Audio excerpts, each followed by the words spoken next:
you feel like tonight's the kind of game that you guys fought through it, and because you fought through it, it can kind of maybe get you going back the other way. Just the fact that you were able to overcome maybe not playing well in the first half.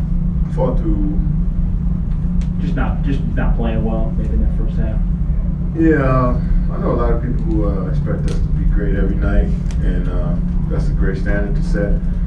But some nights we're gonna be in a slug-fest. Some nights we're gonna struggle to score. Some nights we're gonna turn the ball over. I don't think it's something that we should all be up in arms about. But once we start struggling, we can't get in our own way. We just got to keep playing. I think tonight we did a good job of just playing off our instincts and not worrying about if we make a mistake. You know, when we make 1 or 2 mistakes, we start trying not to make a mistake the next play instead of just playing. You know what I'm saying? So tonight we just played off our instincts. Guys did what they did best, which is play their games, and we came out and got a solid win. How much fun is that when you do start rolling and the dunks are coming and the ball's moving and you're getting transition points after stops? It does look a little more like the team we're used to seeing. Yeah, like I said, it's not going to be that way all the time. You know, teams are getting better. Teams know what we want to do, and they're not just going to let us get out in transition or shoot a bunch of threes or get dunks and off our cuts. They're going to be a little physical with us. They're going to try to shoot good shots on their end, so we won't get out in transition and run. So when you don't see that, it's not a problem. It's just that we're going to have to shift how we play and change how we play. And I think we can pivot throughout a game, throughout a season, throughout a stretch, where we might have to slow it down a bit.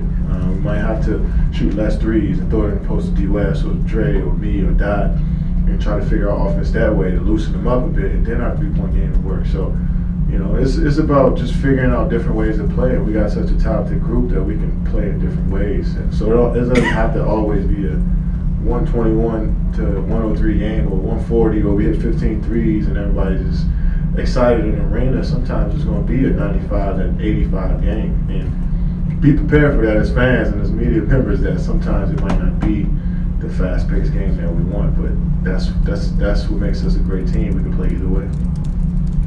Kevin, what do you take away from Bob's message to you guys and shoot around just the whole technical issues? Just play the game. Just worry about each possession and trying to be the best we can each possession, trying to win possession. And we did that tonight.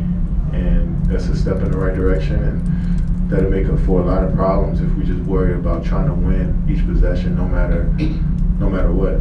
And guys flew around tonight. We got stops, we blocked shots. You know, it felt like we got back to getting our hands on basketballs, helping out a little bit more, getting steals. So when we do that, you know, we won't have enough time to even worry about reps when we're doing that. So it was good. It was good to hear that, and guys took it to heart and went out there and tried to apply it. Klay said that today on his birthday he kind of has put some thought into the journey of what it took to get to where he is. What's it like to play alongside him? It's an honor, it's a joy to play alongside Klay. He's one of those guys that just loves to play the game. You know, basketball is enough for him. Everything else really doesn't matter, and that's contagious. When you see a guy that just loves to play, you start to think about why you started to play, and you know, it's good to have a guy like that on your team. You know, and he just makes us go. And when he's high, he makes us go. When he's defending that way, he makes us go. And it's tough to stop us when he's really engaged and locked in. And he's been that way since I've been here. You guys are a plus 269 in third quarter this season, which is like the best quarter of basketball, but you're a -2 in first quarter, which is the middle of the pack.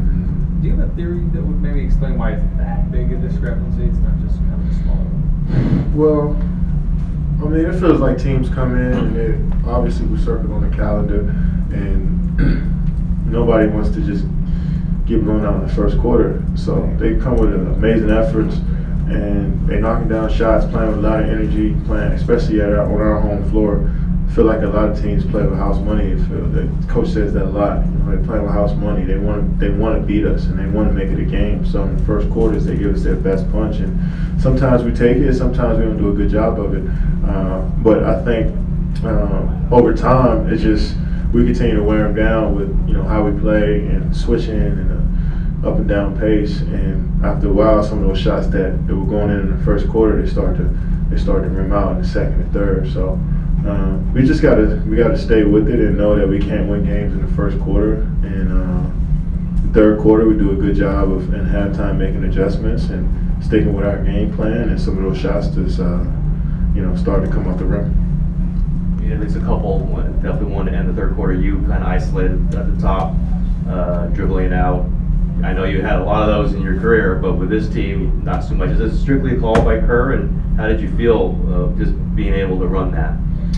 Well, that's what I do best is try to score. I mean, I think that's why they wanted me here, is to utilize that option. And whenever coach calls on it, I just got to be ready. And I don't get ready by just going out there and isolating. I work on my games in between games and before shoot-arounds and after practice to be ready for that moment whenever he calls it. So tonight he called my number, and I just had to be ready to make a good shoot a good shot, and they went in at the end of the quarter. So it's not going to be like that all the time, but I know I can't totally just change my game. I know what got me here, and I know why this team wanted me here is because I can score the ball, and but I also could do other things. So try to keep that in my back pocket, but still also be, do the movement to set the screens, to curl them off the picks, and catching shoots, catching drives, but still staying conscious of I'm a one-on-one player. That's what I grew up doing. Last one, Lonnie. Kevin, you usually have a pretty good seat for the three vets, David, Andre, and Sean out there. What are they doing? What do you see from them? I mean, tonight they were good, obviously, but what do you see from them when they're out there? How are they different from what you guys do when you and Steph are out there? Well, they're veterans. They know how to play. D.West is really good in the post, and he can pass out the post. He can shoot over anybody. He's great at offensive rebounding when he has a small on him. We like that mismatch. Andre can play in open court. He can play the point guard. He can play 1 through 5, in my opinion. So, it's just smart basketball players. Sean can pretty much post up anybody and shoot over anybody. His mid-range is incredible. So they just add a different dynamic to our team. Obviously, we like to play the fast pace, shoot a lot of threes, shoot a lot of jump shots, and open the floor up that way. But those guys can play through the post and open it up for us in a different way. So you get two different type of teams when you see those three guys out there. And they just make us better. Great leaders out there for us as well. When things are getting a little wacky, you hear Sean, Dre, and D.West talking to us and letting us know what they see from the bench, and that definitely helps the guys on the court out. So we're grateful to have them, and they've made me better. They've made the rest of the team better as individuals, and we're gonna need them going forward. Great, thank you. Appreciate that. All right,